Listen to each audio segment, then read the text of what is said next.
اعوذ باللہ من الشیطان الرجیم بسم اللہ الرحمن الرحیم۔ السلام علیکم مومنین، کیسے ہیں؟ امید کرتے ہیں آپ سب خیریت سے ہوں گے۔ دعا ہے خداوند متعال آپ کو، آپ کی فیملی کو ہمیشہ سلامت رکھے اور آپ کو دینی اور دنیاوی خوشیاں نصیب فرمائے۔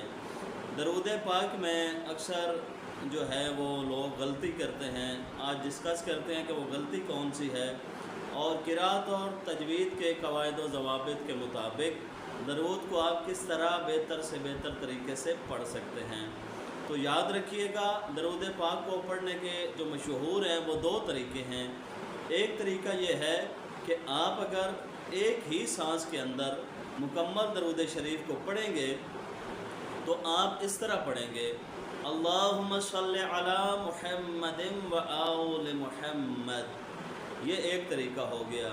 اور دوسرا طریقہ یہ ہے کہ اگر آپ اندر سانس نکالتے ہیں تو آپ وہاں پہ وقف کرتے ہیں، تو وہ طریقہ کار یہ ہے کہ آپ اس طرح سے پڑھتے ہیں: اللہم صلی علی محمد و آل محمد۔ یہ دونوں طریقے ہی درست ہیں۔ بعض لوگ کہتے ہیں کہ ایک طریقہ جو یہ ہم دوسرے طریقے سے پڑھ رہے ہیں کہ اس طریقے سے درود پڑھنا ٹھیک نہیں ہے۔ قواعد و ضوابط اور تجوید کے لحاظ سے یاد رکھیے گا، یہ دونوں طریقے ہی درست ہیں۔ صرف وقف کے جو ہے اس کی آپ نے خیال کرنا ہے کہ وقف کہاں پہ کرنا ہے۔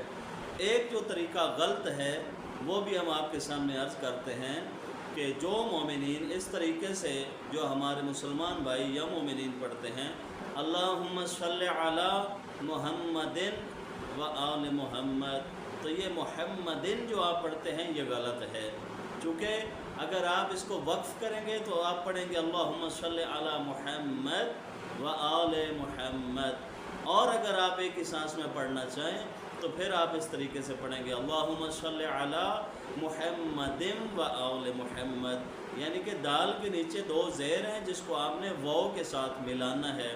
تو یہ آپ کا درود پاک پڑھنے کا ٹھیک طریقہ ہے۔ جو ہے اللہم صلی علی محمدن، یہ طریقہ کار غلط ہے۔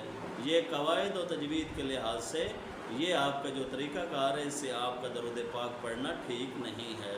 دعا ہے خداوند متعال آپ کو، ہم تمام کو دینی اور دنیاوی علوم سیکھنے کی توفیق عطا فرمائے۔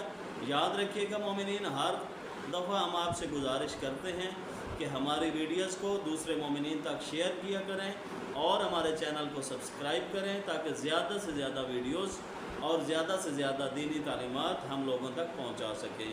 اللہم صلی علی محمد و آل محمد وعجل فرج آل محمد۔